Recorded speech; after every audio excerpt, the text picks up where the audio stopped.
You've just been through 2 papers and paper 1 felt like it was designed to break you. You're not imagining that. Half the country felt the same way. But now here's the thing that nobody's telling you about the final paper you've got left. I studied 7 years of the examiner reports for paper 3, stats and mechanics. And what they show is that the marks people lose can be easily split into 2 different sections. The first pile is the hard maths itself, and I'm not going to sugarcoat it. A video is not going to fix this. You just need to study and work hard at that.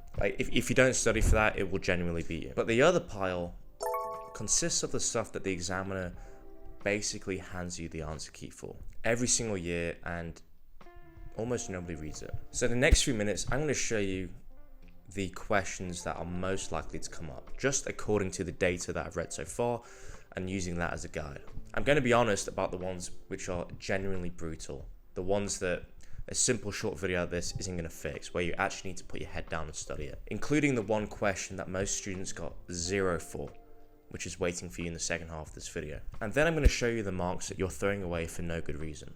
Now, an important thing about me, just so you understand the context of this video, I'm not a teacher, I'm not some kind of maths genius either. Okay, I'm just someone who's been through the trenches and came out the other side with a BSc in Applied Maths University. Okay, so I understand what you're going through. I understand the struggles of A-level maths. So I've built up. That's why I'm creating these videos, to basically help guide a younger version of me. Topic 1, and this is one I'd start with if I was you, is the large data set. The large data set is in every single stats paper I've looked at. In 2018, we had a cloud cover question. 2019, Beijing temperatures.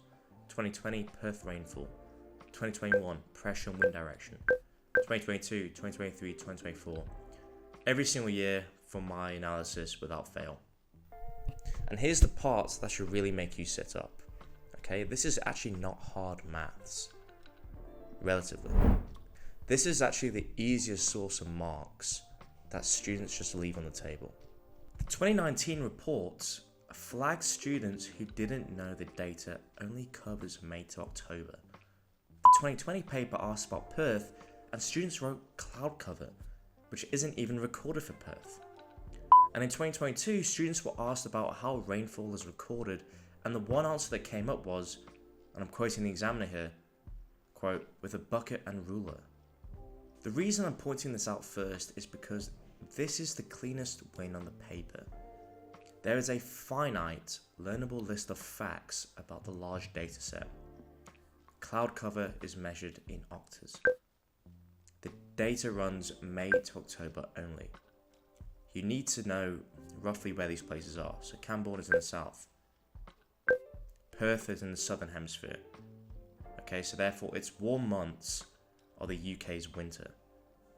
That's not a skill you have to build. It's just a context you need to understand. And if you want to understand that context fully, make sure to click the link below to join the A-level maths community completely for free.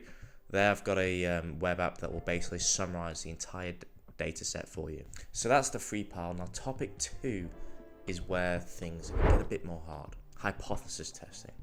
This also comes up every year, and there's basically almost always some kind of version of it. Now this one straddles both piles that I mentioned before, so let me be honest with you. Setting up a test and doing a calculation, that takes practice, okay? It takes time. A simple video isn't gonna fix that for you. So you need to make sure that you actively study this. But there is a compliance mark inside this topic that has nothing to do whether you can do the maths. And that's the conclusion. You have to write it in context. So picture this. It's the 2024 paper. You're near the end and you've nailed the whole test. Every calculation you've done is right. You can feel it. So you write your conclusion. Reject H0. And then a line explaining what that means in context. You move on, certain that you've got full marks. But you haven't, because the 2 halves of what you just wrote contradict each other. And the examiner singled this exact thing out. You had the maths, you had the answer, but you just lost the mark on the last line. Here's why that one stings. It's pure carelessness, not ability.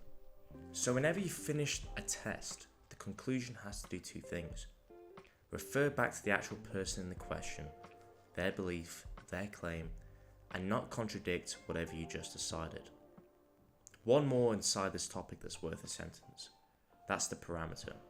Use rho for correlation, mu for mean, and your null hypothesis needs the equal 0. The 2021 and 2024 reports both caught students dropping this. Now, topic 3 is one that is very important as well, and that is normal distribution. And this is usually the last question on the paper. And I'll be honest, this is one topic in stats that I actually really kind of like. Okay, now here's why. And stay with me because this might change how you see it. It's a bit cringe, but I kind of like the normal distribution because it feels like a video game. You're given a target, you find the Z value, you read it off the table, or off your calculator, and then you just chop one chunk of the probability off another chunk, okay, and then the answer's there. It's quite a satisfying loop, but I know that maybe that's a bit of an aside, but the questions are just fun to do. But here's where students throw it away, okay, according to the examiners. It's never just a concept. It's usually a continuity correction when you have to approximate with the normal. Half the time it's missing, half the time it's in the wrong direction. And premature rounding. The 2023 and 2024 reports both point out something almost nobody knows. The table function on your calculator truncates instead of rounding. So if you write 0.0147 when the real answer is 0.0148, chances are you'll lose the accuracy mark on a question that you got completely right. Right, so that's stats. Now mechanics is a different animal, and this is where I have to be brutally honest. According to the data, the most guaranteed topic in mechanics is statics. And this is the question I warned you about from the start.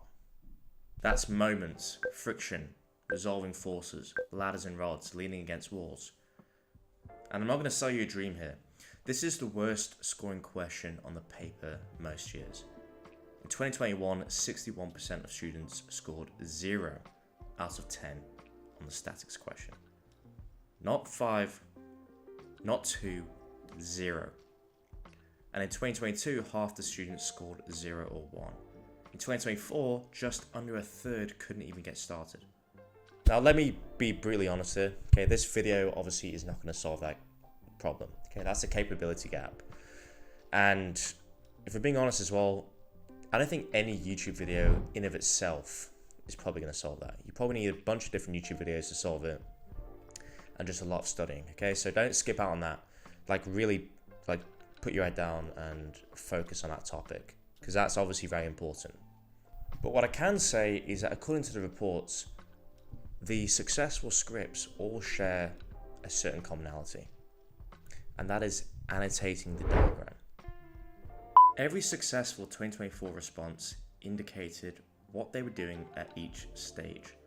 Taking moments about A, resolving horizontally, in words, right there on the diagram. The students who scored 0 almost always had a wrong or unlabeled force diagram. So before you write a single equation, draw the forces and label them. That's not going to make a hard question easy, but it stops you scoring 0 on a question you half understood. Now topic 2 is projectiles, and this also comes up every year from what I read. And it's almost always the same shape. 1. Derive a printed equation. 2. Find the greatest height. Then 3. Comment on the model.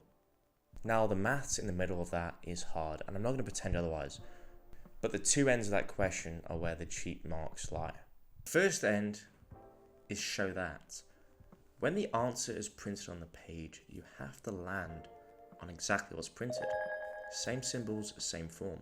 The 2022, 2023, and 2024 reports all say the same thing. Students got something similar but not exactly right and lost the mark. The other end is the model comment, and there's a trap here that examiners flag every year. When they ask for a limitation of the model, do not say the mass or the weight of the ball. A particle still has mass. That's wrong. And it's the most common wrong answer there is. Say something like spin, wind, a more accurate value for G, and give one answer. If you list 3 and one of those is wrong, you lose the mark. Now, topic 3 is vectors and variable acceleration. Now, the classic questions for this is basically you have to differentiate or integrate the I and J components and then find the magnitude. From my reading, this pops up every year, oftentimes more than once. And here's the most single repeated mistake in the entire mechanics section. When a question gives you direction and motion, do not equate the actual vectors. You need to use the ratio of components. Now let me put you in the moment, because this is exactly how the mark disappears. It's a 2023 paper. You've found your velocity vector. The question now wants the time when the particle moves in a specific direction. You're tired, you want it done, so set them both to 1, solve it, and then you move on feeling fine. And the examiner's note on that exact mistake is very succinct. They scored nothing. Not a mark, because the direction comes from the ratio, not from forcing the components equal. The reason I'm walking you through that one slowly is because it's not a hard idea. It's a reflex you can fix pretty quickly. Direction is a ratio. So now let me pull the second pile together, because this is the pile that examiners basically hand you, and it's typically the same things again and again and again. Number 1 is to write your conclusion in context. Name the person, don't contradict yourself. Number 2, on a show that, land on exactly the printed answer, the same form and the same symbols. 3, after you use G is equal to 9.8, round to 2 or 3 significant figures. Every mechanics report says it in the introduction every year. 4, the large data set is all about understanding the context. It's not that hard.